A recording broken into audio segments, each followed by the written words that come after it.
Evangélica Missão Nacional, e nós estamos aqui com um grupo de irmãos estudando a Palavra de Deus.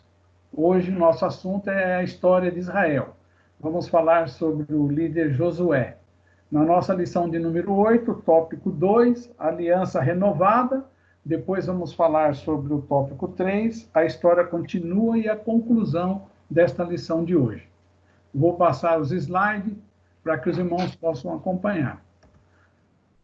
Lição 8, Josué, a conquista da terra. Versículo-chave, como já vimos na semana passada, eu deixei aqui porque é um texto bastante bonito para nós guardar nos nossos corações. Esforça-te e tem bom ânimo, não te atemorizes, nem te espantes, porque o Senhor teu Deus está contigo por onde quer que andares. Josué 1, versículo 9. Aqui eu acrescentei, irmãos, alguns dados para nosso melhor entendimento do livro de Josué. Então eu coloquei aqui um mapa que mostra um pouco aqui da conquista da terra, né, da terra de Canaã, e um resumo aqui, algumas coisas interessantes. Primeiro, no item a primeira metade do livro de Josué, do capítulo 1 até o capítulo 12, trata da travessia do Jordão e a conquista da terra. Tá? A segunda metade, que vai do capítulo 13 até o capítulo 24, fala acerca da divisão da terra entre as 12 tribos. Então, o livro de Josué, basicamente, é isso. Uma primeira parte, toda aquela parte da travessia, toda a questão lá dos discursos de Josué, tá? E a conquista, as diversas batalhas para conquistar a terra. E depois, toda a divisão da terra entre as tribos de Israel. Outro dado que eu achei interessante, que eu coloquei aqui, que quando eles saíram do Egito, eram 603.550 homens acima de 20 anos que eram aptos para a guerra. Essas contagens que eu coloquei aqui estão no livro de Números. Faltou aqui colocar a referência, mas está em Números, tá? Então, saíram do Egito 603.550 homens, né? E esses homens eram aqueles que foram contados e aqueles que perecem no deserto, por causa da crise lá em Cádiz Barneia. Então, toda aquela geração morreu no deserto, e quando o povo chegou para invadir, para conquistar a terra, eles fizeram nova contagem, ali quando estavam acampados nas campinas de Moabe. Então, tinha 601.730 homens acima de 20 anos que também estavam aptos para a guerra, né? Tá? E coloquei aqui um mapa, né, que mostra, né, a conquista de Canaã, que é essa primeira parte aqui do capítulo 1 ao capítulo 12. Se os irmãos olharem o mapinha aqui do seu lado esquerdo, eu acho que é isso, né? Eles estavam acampados aqui em Sitim, tá? Eles atravessam o Jordão, tá? Conquistam Jericó e depois estão acampados em Gilgal. E aí partem para a cidade de Ai, onde houve aquela derrota, e depois tem as campanhas do sul, que é Betel, Gibeão, Azeca, Laques, Maquedá, Hebron, as campanhas para o sul da Canaã. E aqui, essa cor mais marrom claro aqui, as campanhas do norte, campanha de conquista da terra, né? Bet-San, Meron, Azor. Então, foram várias campanhas. Aqui tem a explicação. Olha, o traço verde, a primeira batalha da conquista, que é Josué 6. Depois, a segunda batalha da conquista, Josué 7, 8, que é ali de Jericó para Ai. Depois, a terceira batalha da conquista da terra, que vai de Josué 9 até 10, que é a parte sul, e depois a quarta batalha, que é sentido norte, que é Josué capítulo 12. Então, isso aí nos ajuda a entender um pouco mais o livro de Josué. Quando você estiver lendo o livro de Josué, você entender, né, a divisão do livro, tá ok? Aqui eu coloquei também na internet, né? A gente tem várias informações, né, sobre Jericó, vários dados arqueológicos, e aqui eu tirei peguei uma foto para mostrar aqui uma parte da muralha que foi, né, desenterrada, né, pelos arqueólogos que pesquisaram sobre a existência dessa cidade ou não. Tá? E aqui, então, tem uma parte aqui dessas muralhas, tá? Que elas foram desenterradas, tá bom? Tem uma outra parte que é esse sítio arqueológico aqui. Toda essa parte em relevo aqui que eu estou contornando com o mouse, dá para a gente perceber aqui, é o sítio arqueológico da cidade de Jericó, tá? Então, toda essa região era murada e é aqui que as muralhas caíram, tá? A cidade de Jericó é uma das cidades mais antigas, né, do mundo. Tá? Houve aqui nessa região mais de 16 civilizações. Tá? Viveram, né, estão uma sobre a outra, várias camadas, né, que os arqueólogos identificaram. Tá bom? Nós vamos seguir em frente, vamos já falar do nosso tópico, Aliança Renovada, que eu dividi em várias partes. Tá? Primeiro, letra A. Depois que Jericó foi destruída, Josué passou ao planejamento para conquistar a cidade de Ai. Josué fez a mesma estratégia que ele havia aprendido lá com Moisés. Moisés, quando eles estavam lá em Cádiz, mandou os espias, né, para verificar e trazer um relatório de como era a terra. Quando Josué está para invadir a cidade de Jericó, ele também enviou os espias. E aqui também, ele vai mandar os espias até a cidade para que pudesse avaliar. Eles foram e disseram que a cidade era pequena e não era necessário um grande exército. Isso está lá em Josué 7, capítulo 7, versículo 2 e 3. Quer dizer, um grupo pequeno, em torno de 3.000 soldados, resolvia a questão. Isso era, né, o relatório, né, dos espias foi esse. E Josué fez o que foi acordado. A cidade era pequena, era fácil de ser dominada, mas Israel foi derrotado. Então, uma cidade que não oferecia uma grande resistência acabou derrotando os exércitos de Israel. Tá? Que isso trouxe uma dor de cabeça enorme. Josué ficou perplexo, ele prostrou-se diante do Senhor e reclamou diante do Senhor o que estava acontecendo. Né? Conseguiram destruir uma cidade com muralhas, né, que eram intransponíveis, uma grande cidade, agora diante de uma cidade pequena, uma cidadezinha mais simples, eles perderam. Né? Aí ele foi prostrar-se, foi buscar o Senhor para entender o que estava acontecendo. E aí, então, o Senhor fala com ele, né? O Senhor lhe respondeu a Josué. Então o Senhor disse a Josué, levante-se, né? Porque você está assim prostrado sobre o seu rosto? Israel pecou, quebraram a minha aliança, aquilo que eu lhes havia ordenado. Então Josué toma conhecimento de que a derrota que eles sofreram foi por causa de Acã, né? Os israelitas não deviam pegar nada do despojo de Jericó. Tudo deveria ser queimado, exceto os itens de ferro, de bronze, de prata e ouro, que deveria ser depositado no tesouro, na casa do Senhor. Então, ali, Acã cometeu esse grande erro, né? Eles foram para a batalha, Acã viu, né, aquela capa, né, feita de prata, de ouro, e achou uma coisa valiosíssima, ele acabou pegando para si aquele objeto quando não poderia. Eles teriam que destruir tudo, queimar tudo.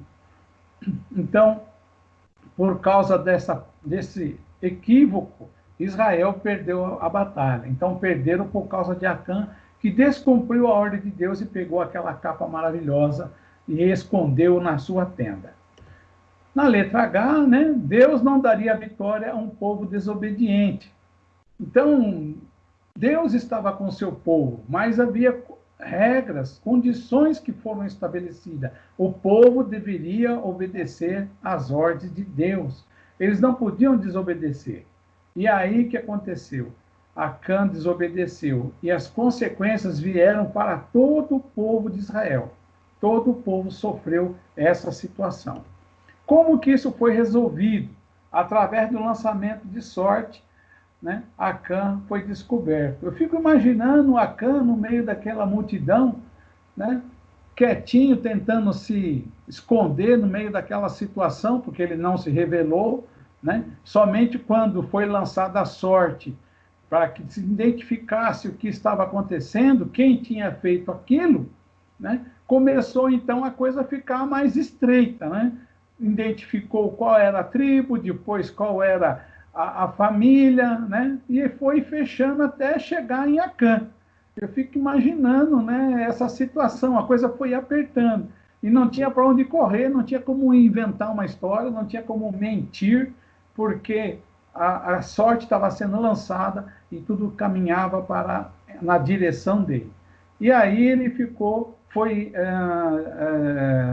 o seu erro, né, ficou patente, ficou visível, foi descoberto. Essa é uma questão até um pouco interessante, porque a gente podia pensar, a Acã pegou um negócio lá e todo mundo teve que pagar por essa situação. Por causa do pecado dele, todos tiveram que sofrer, né? Perderam aquela batalha, alguns morreram na batalha, né? Josué ficou envergonhado, os povos que viram aquilo provavelmente, né, riram do povo de Israel, da nação de Israel. Então toda essa situação e a culpa caiu sobre todos, e somente Acã é que tinha feito aquele erro, né? Isso, podemos dizer, nos lembra um pouco da igreja, né? Nós, igreja de Cristo, né? Nós sofremos também quando alguém erra, quando alguém peca, quando alguém faz alguma coisa errada, porque a igreja também é identificada como corpo, né? Um corpo. Paulo usa essa figura, né, para descrever o que é a igreja de Cristo, né, e ele usa a figura do corpo. Então, o corpo tem vários membros, né? Tem braço, perna, né, a orelha, os olhos e assim por diante. E quando uma pequena parte desse corpo é ferida, né, todo o corpo sente, né? Machucou o dedo do pé. Não é o coração, não é o braço, mas é o dedo do pé. Mas você sente a dor que está lá no pé, lá latejando lá no dedo.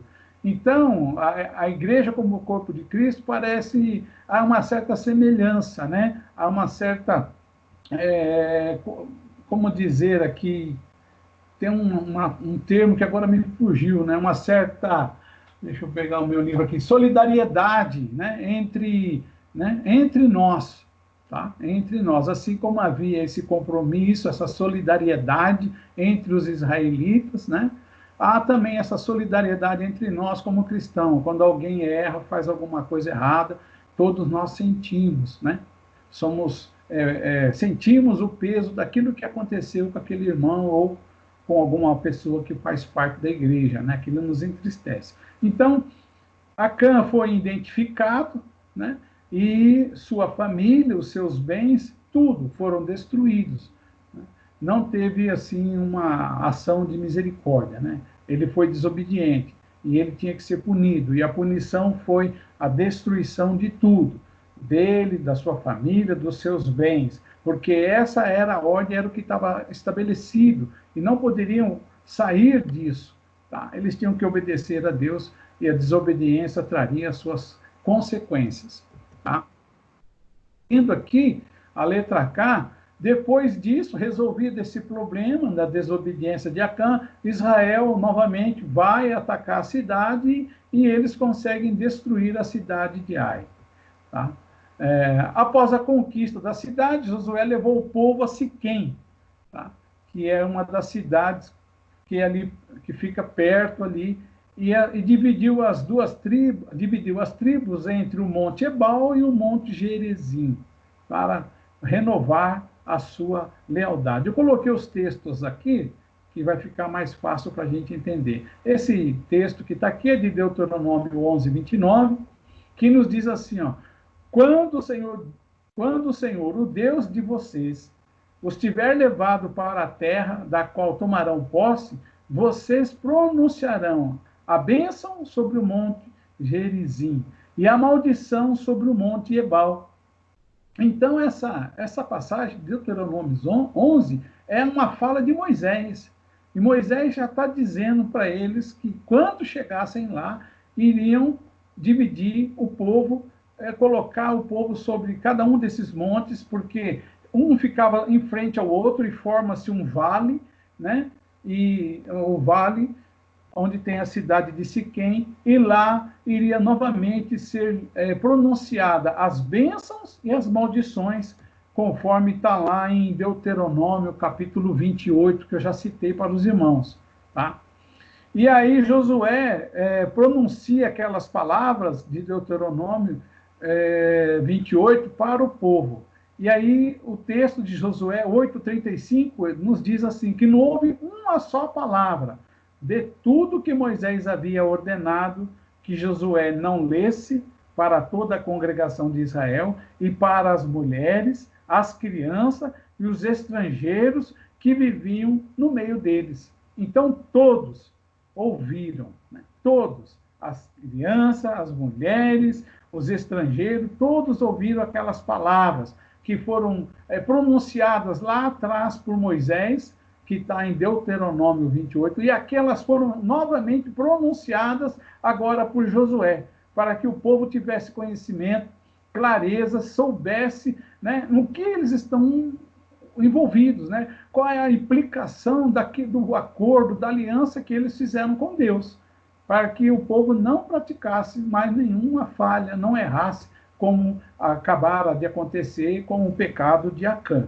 tá? Eu acho interessante isso, né? Essa preocupação em que o povo saiba, que o povo conheça, que o povo tenha entendimento, né? Então, essa postura é uma postura já lá do Velho Testamento, não é uma postura nova, moderna, né? Vamos dizer agora, nos tempos hoje, né, da internet, né, nos nossos tempos, né, no tempo da igreja. Não, já era lá no passado. Existe hoje essa preocupação, nós precisamos conscientizar as pessoas, comunicar a palavra de Deus às pessoas, elas precisam entender. E assim como há essa preocupação, no passado também já houve essa preocupação que as pessoas entendessem, tá bom? Nós vamos seguir em frente, a letra M. Essas bênçãos e maldição atingiriam a vida do povo, tá?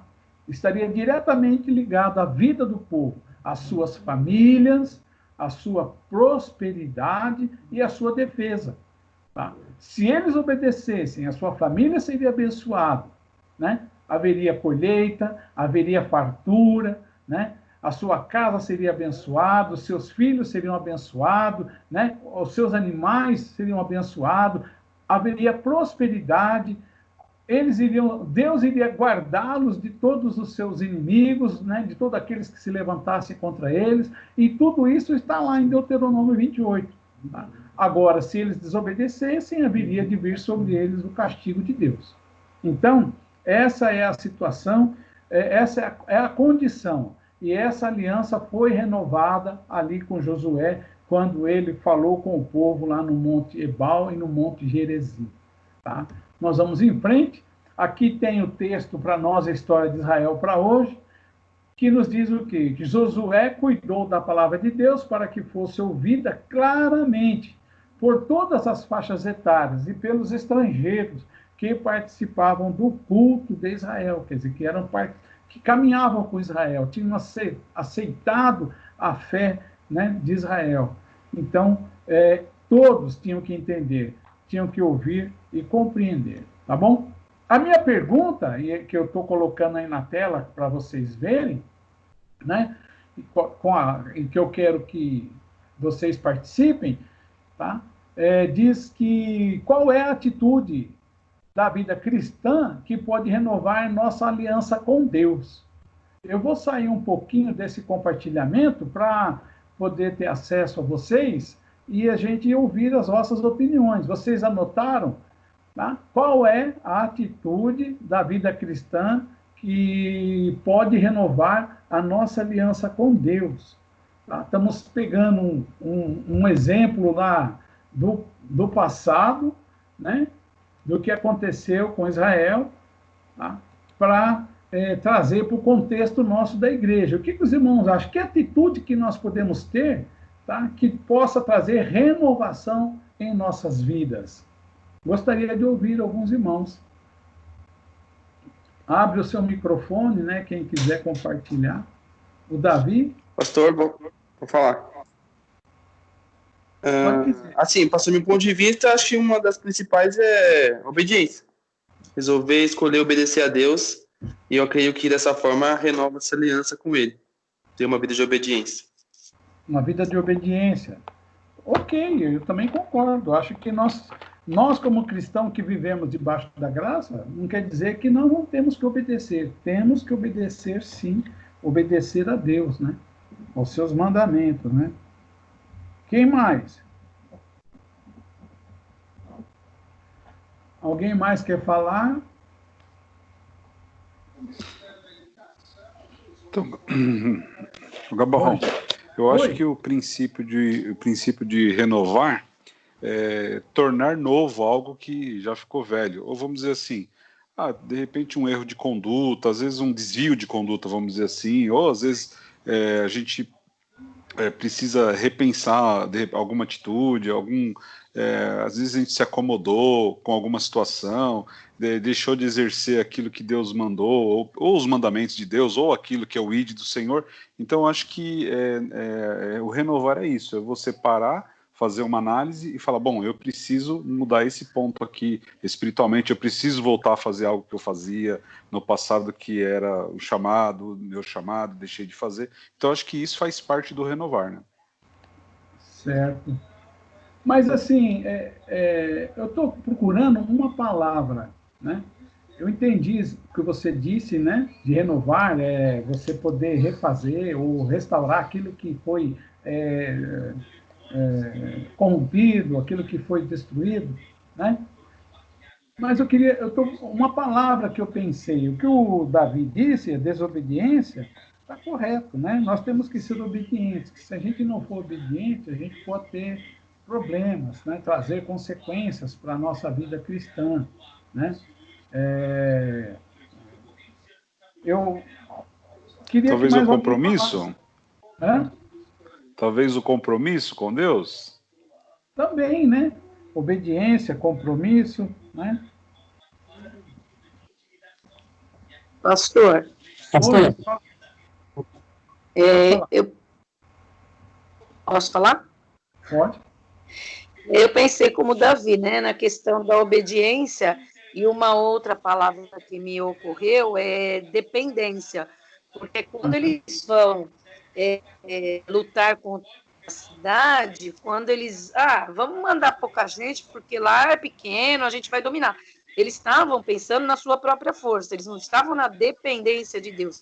E o tempo todo dessa caminhada para a conquista da terra, o que Deus queria mostrar é que eles estavam sob a dependência de Deus, né? Como a gente viu semana passada, até que a terra começou a dar seu fruto, vinha maná do céu.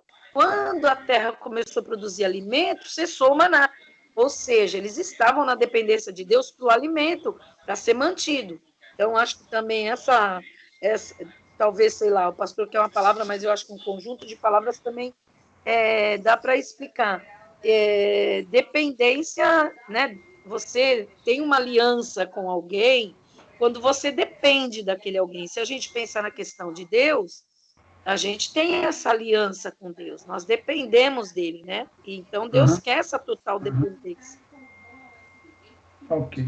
Mário, você ia falar? E assim, pastor, eu ia falar a respeito da sabedoria, né? Da sabedoria em reconhecer a falha, né? E a sabedoria em reconhecer a ordenança de Deus, né? Foi o que Acã não cumpriu, né? Então, por isso que a aliança foi quebrada ali, né? Sim. Não tiveram ele não teve a sabedoria, né? Porque já era uma lei determinada, né? A palavra que eu quero falar é sobre sabedoria, reconhecimento. Ok. Tá bom. Mas irmãos, talvez a formulação da minha questão não tenha ficado muito clara. Mas eu pensei em, sabe o que, irmãos? Na palavra arrependimento. Tá? trazendo para os nossos dias, a nossa vida cristã, a palavra arrependimento, tá? Pode ser que os irmãos estão perguntando, né? Arrependimento é justamente isso mesmo. Como que a gente pode restaurar, como o Rogério falou, né, a nossa comunhão, né? Restaurar uma situação, restaurar a nossa vida com Deus, né? Isso começa pelo arrependimento. Quando nós reconhecemos o erro, nosso erro, tá? Reconhecemos que fizemos algo que desagradou a Deus, então nos arrependemos daquilo. E o arrependimento traz a restauração, traz a volta à comunhão. Tá? Então, eu acho que a palavra arrependimento, ela cabe aqui nessa questão, quando se trata de nós, Igreja de Cristo, fazendo essa analogia lá com essa situação do passado, de Acã, do povo de Israel. Né? Eles desobedeceram, teve consequências. Como que nós vamos resolver essa questão? Vamos resolver como? Vamos se arrepender. Josué foi lá, foi buscar o Senhor para ver o que estava acontecendo, e o Senhor trouxe a ele, né, o conhecimento dos fatos que haviam acontecido. Tá? Trazendo para a nossa vida cristã. Nós erramos, falhamos, as pessoas, os irmãos falham. Como que nós vamos restaurar essa situação? Através do arrependimento. Nos arrependemos, reconhecemos a nossa falha, né? Pedimos ao Senhor perdão, tá? Junto com o arrependimento vem o perdão, tá? E aí nós restauramos o nosso altar, a nossa comunhão com Deus, né? Eu estou falando isso porque nós domingo nós estávamos ceando, e sempre quando nós ceamos a gente tem esse aspecto, né? Nós nos lembramos de que somos pecadores e que precisamos da graça de Deus, do arrependimento, nos arrependemos das nossas falhas, para que o Senhor nos perdoe e a gente possa restaurar a nossa comunhão com Ele, a nossa comunhão com Deus, né? Nosso andar com Ele, né? Porque nós é que nos distanciamos do Senhor, Ele sempre permanece fiel e justo, tá? E essa foi a ideia que eu quis trazer dessa comparação. Tá bom? Alguém quer falar sobre esse aspecto? Senão, Pastor, Oi, pode falar. Eu concordo com o que você falou mesmo. Faz sentido, né? Porque a primeira coisa que Jesus nos chama é para o arrependimento, né? Arrependei-vos, né? Que aí a gente consegue fazer parte do reino e tal. Não é? Essa sua colocação é perfeita mesmo. Faz todo sentido para mim. Ok. Mais alguém? Eu vou voltar. Se não tiver mais alguém, eu vou voltar ao compartilhamento para a gente passar para o tópico 3. A história continua, tá? Para nós caminharmos até o término da lição. Vou voltar ao compartilhamento, tá bom?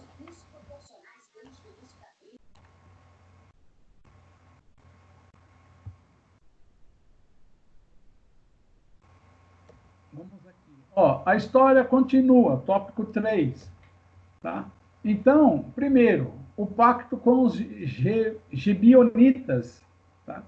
Aí aconteceu alguns problemas. Esses Gibeonitas eram espertos e eles estavam com medo do povo de Israel. Eles provavelmente souberam de tudo que estava acontecendo, das várias vitórias do povo de Israel, e eles resolveram, então, enganar o Josué, planejar um meio de enganar, né, o temível adversário que estava se aproximando das suas terras, né, da sua cidade. Ok? Com isso, conseguiram estabelecer um pacto com Israel. Os irmãos leram o texto, né, viram lá como que eles fizeram. Eles colocaram roupas velhas, rasgadas, levaram o pão bolorento, né, e fizeram toda uma encenação para dizer que eles iam de longe, né, e que estavam pedindo, né, para que Josué os acolhesse, né? E Josué, então, ficou com dó daquele povo e fez um pacto com eles, né? Conseguiram estabelecer um pacto com Israel. Mas aquele povo estava tramando, enganando o povo de Israel, né? Então, ó, os israelitas aceitaram os alimentos dele e não pediram o conselho do Senhor. Esse foi o grande erro de Israel. Tá? Eles não buscaram ao Senhor para que o Senhor os aconselhasse acerca daquela questão. E Josué concedeu-lhes paz e fez com ele aliança de lhes poupar a vida, e os chefes da congregação confirmaram isso com juramento. Então, eles ainda juraram, né, para aquele povo, fizeram um pacto e juraram, então, para aquele povo que iriam poupar a vida deles, né? Então, eles enganaram o povo de Israel, enganaram Josué. Na continuação desse assunto, né, o pacto com os gibeonitas, né, depois de 3 dias na sua marcha, Josué encontra a cidade deles. Descobriram, então, que foram enganados, porque eles não estavam vindo de tão longe, eles estavam ali, nas vizinhanças, né? E viram um engano, só que agora eles não podiam fazer mais nada. Devido ao acordo que havia, né, eles não puderam destruí-los, eles tinham que honrar aquele acordo, né, que eles fizeram. Isso é muito interessante, tá? Essa questão do cristão não buscar Deus para algumas decisões, algumas não, todas as decisões da sua vida, não pede a direção de Deus, ele toma decisão de forma arbitrária, sem consultar a Deus, e depois corre atrás de Deus para ajudar a sair da situação e do sufoco, né?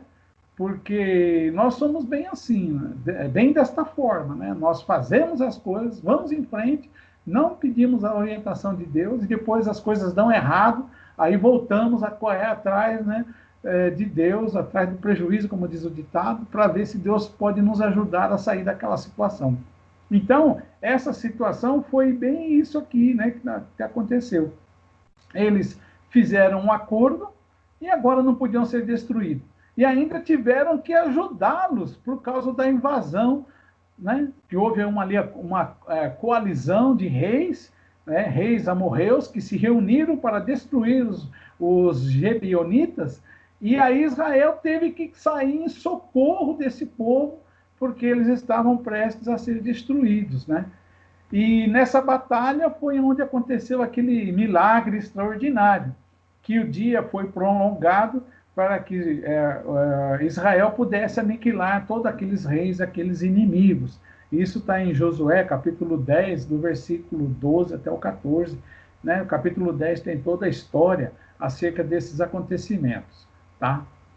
Então, aqui nós vemos que nós, hoje, nos nossos dias, como cristãos, devemos deixar a nossa vida sob a direção de Deus, pedir a direção a Ele, a condução, né, a orientação, porque Deus sabe o que vai acontecer amanhã. Nós não sabemos, mas Deus tem conhecimento de todas as coisas, e Ele pode nos livrar de muitas enrascadas, muitas armadilhas que podem surgir na nossa vida, na nossa caminhada, seja aonde estivermos, né? Nos nossos relacionamentos, no nosso trabalho, na nossa escola, né? Nos nossos negócios, devemos sempre pedir a direção de Deus, tá? Ok? Aí temos a segunda parte do tópico 3, a história continua, que é a divisão da terra. Os irmãos lembram que eu falei que todas essas batalhas vai até o capítulo 12. No capítulo 12 até o capítulo 24, né, tem ali a divisão da terra, né, os discursos de Josué, a morte dele e assim por diante. Então aqui, ó, depois das campanhas e já avançada em idade, o Senhor mandou Josué repartir a terra entre as tribos. Isso vai do capítulo 13 até o capítulo 19, tá? Nós vamos ver com mais detalhe na próxima lição essa questão da divisão das terras, né, entre as tribos. O que aconteceu também que, apesar da terra ainda não ter sido totalmente conquistada, então não havia sido conquistado todos aqueles povos, mesmo assim o Senhor mandou que a terra foi dividida entre as tribos, tá? Havia muitos povos que não foram conquistados. Eles conquistaram somente aquelas cidades que estavam nas colinas centrais de Israel, tá? Eles entraram pelo vale do Rio Jordão, depois eles sobem a serra, pegam aquelas cidades que estão nas colinas para o sul, em direção ao deserto, e depois em direção ao norte, ao Líbano, subindo pelas colinas centrais, conquistando as cidades. As cidades que estavam, né, na costa com o mar Mediterrâneo, muitas cidades ali não foram conquistadas. Josué não conquistou. Até a cidade de Jerusalém não foi conquistada por Josué. Ela foi conquistada muito tempo depois, no tempo do rei Davi, que vai conquistar a cidade de Jerusalém. Tá? Gente, isso foi feito sob as ordens de Josué e do sacerdote Eleazar. Eleazar, filho de Arão, porque Arão já havia morrido, assim como Moisés. Eleazar era o sacerdote, então, sobre as ordens dele, foi dividida a terra entre as tribos de Israel. A letra D é um outro dado importante, que a tribo de Levi não recebeu terra em herança, tá? Mas cidades com pastagens, para que eles pudessem ter um lugar para morar e um lugar para os seus animais, tá? Então, eles não tinham terras, eles tinham cidades, porque a tribo de Levi, ela tinha um serviço. O serviço deles era o quê? Cuidar do tabernáculo. Era eles, a tribo de Levi, responsável pelo tabernáculo, né? Pela segurança, por montar, desmontar, transportar, toda a celebração, juntamente com os sacerdotes, tá? Toda a questão relacionada ao tabernáculo. Tá? Isso era o serviço deles, tá bom? Outra pergunta que eu fiz, que está na revista, que eu quero ouvir vocês, é qual a diferença entre pedir opinião e avisar? Tá? O que os irmãos acham? Qual é a diferença que existe entre pedir opinião e avisar? Quem quer falar aí para nós aí? Vou parar o compartilhamento aqui só mais um minutinho. Qual a diferença entre pedir opinião e avisar? Que é o que parece que a gente faz isso, né? A gente... Alguém quer falar? É muito simples, né? Mas um compartilhamento da sua opinião, da sua, talvez, uma experiência, né?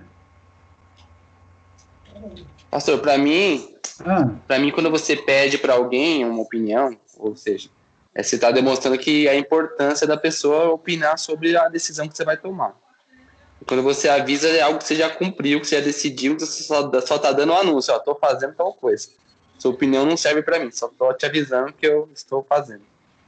E isso, pensamos nisso em relação a Deus. Não parece que é isso que nós fazemos?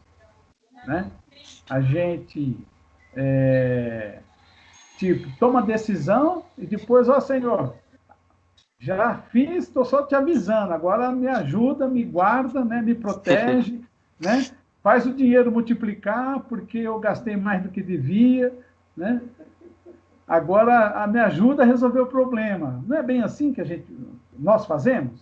Nós tomamos a decisão, não perguntamos, não queremos saber nada, e aí depois avisamos a Deus, me ajuda que eu estou em situação difícil, tem que fazer um milagre agora.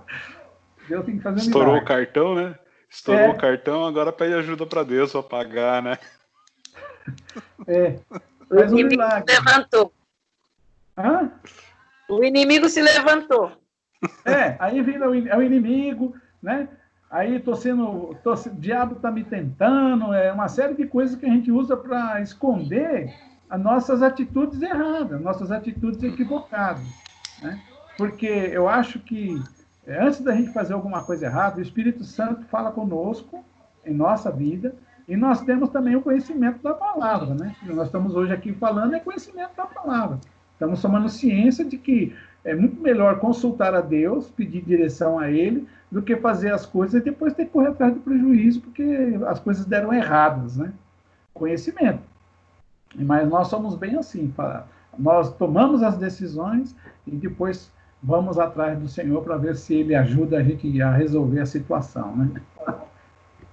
Fala, Fátima, liga o microfone. A Fátima vai falar. É assim, às vezes a gente pede o Senhor, né? Mas a gente acha que o Senhor está demorando muito, vai lá e faz. Né? E é onde a gente também depois tem que pedir socorro mesmo. porque a gente não teve a paciência de esperar, né? E se não houve uma manifestação concreta, né? Dizendo, estou sentindo um arrepio, eu vou fazer. Não é isso. A decisão, aquilo que o Senhor fala, e ele fala claramente, né? E a gente fala, acha que está demorando, vai lá e faz. Aí, bate a cara no mundo, né? Tá bom. Irmãos,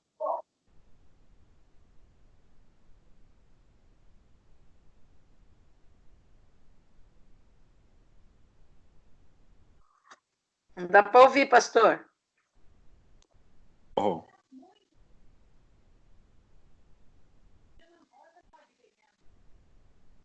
Seu som está desligado, pastor.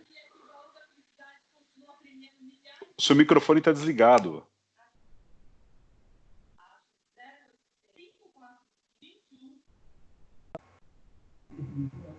Liguei. Liguei.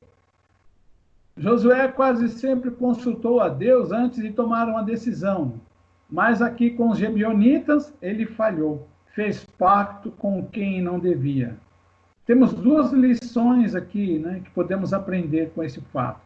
Sempre consulte a Deus antes de tomar uma decisão. Segundo, ao dar a sua palavra a alguém, seja pronto para cumpri-la, né? Nós gostamos de falar, né, da palavra, que a palavra tem poder, que a palavra tem autoridade, né? E a gente não pensa na palavra que a gente dá, né, para o próximo, como ela é importante, né? E a gente deu uma palavra, nós temos que cumprir, né? A nossa palavra precisa ter valor, né? Não só esse sentido, né, de que alguém disse uma palavra negativa, aquela pessoa está condenada. Não, palavra no sentido de que você falou e aquilo que você falou realmente tem peso, né? Então, duas coisas importantes. Josué deu a sua palavra, mesmo sendo enganado, e ele não podia deixar de cumpri-la. Teve que proteger aquele povo daquele ataque dos reis cananeus. Tá ok? Vamos seguir em frente. Vamos para a conclusão. A conclusão são duas partes, né? Essa primeira parte aqui, ó. Como Moisés, nos anos anteriores, Josué deu os últimos conselhos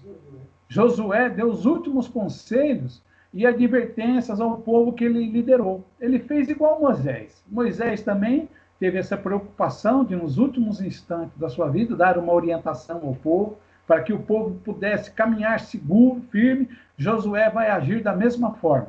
Tá? Então, ele dá conselhos, dá várias advertências ao povo, e aí ele faz isso convocando o povo em Siquém, tá? E lá renovar a aliança com o Senhor deles, né? O Senhor tinha sido fiel em tudo o que prometeu. Deus não falhou em nada daquilo que ele havia prometido, tá? E aí ele traz o povo para que a aliança fosse renovada.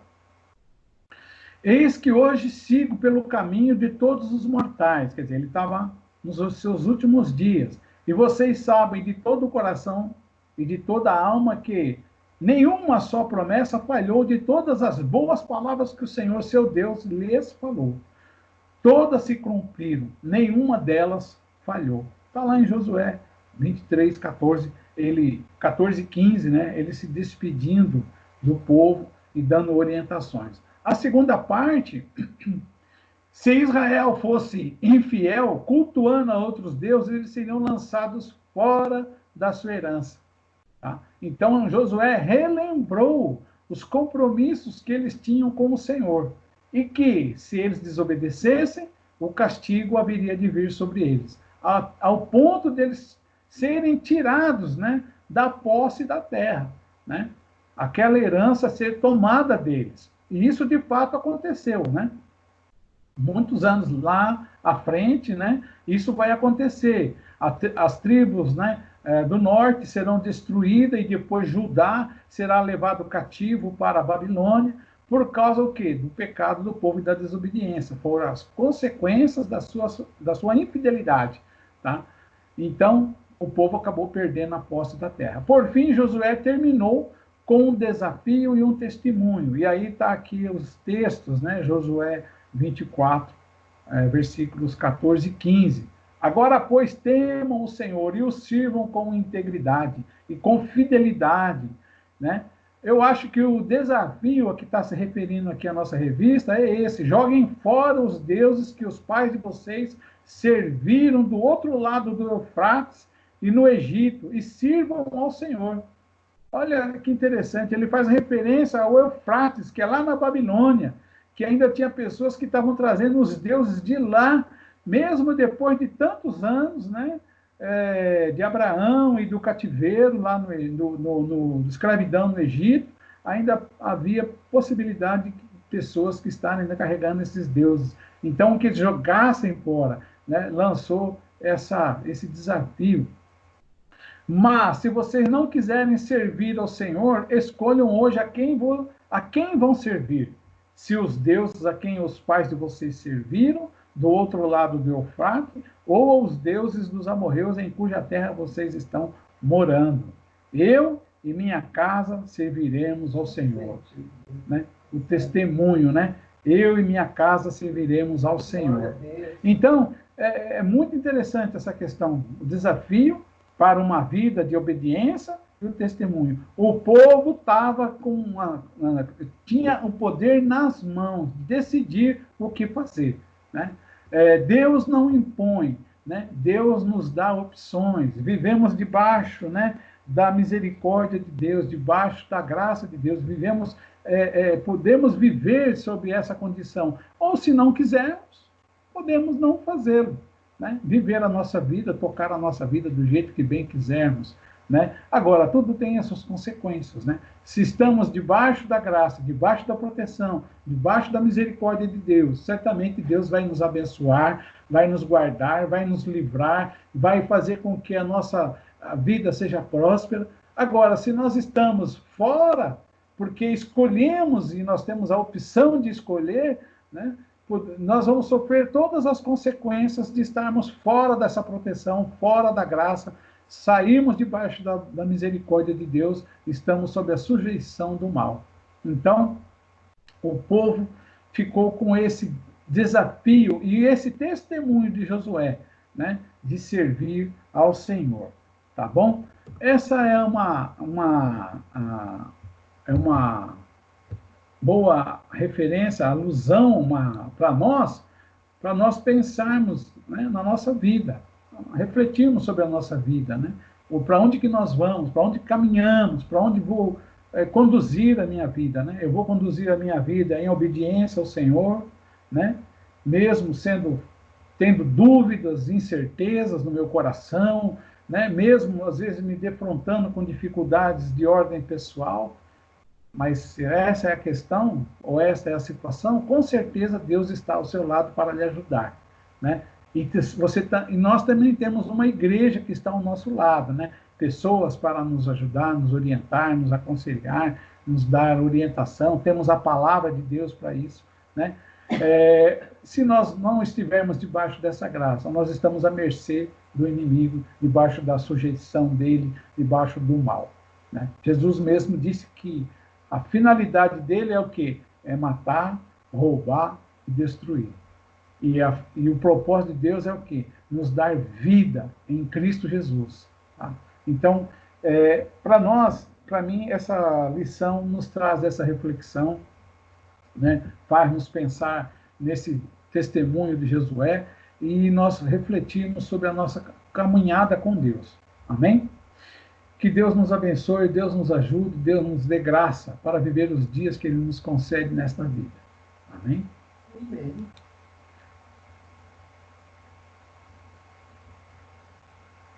Eu estou parando aqui a gravação. Tá? Eu vou parar aqui, pastor. Ok, irmãos. Alguns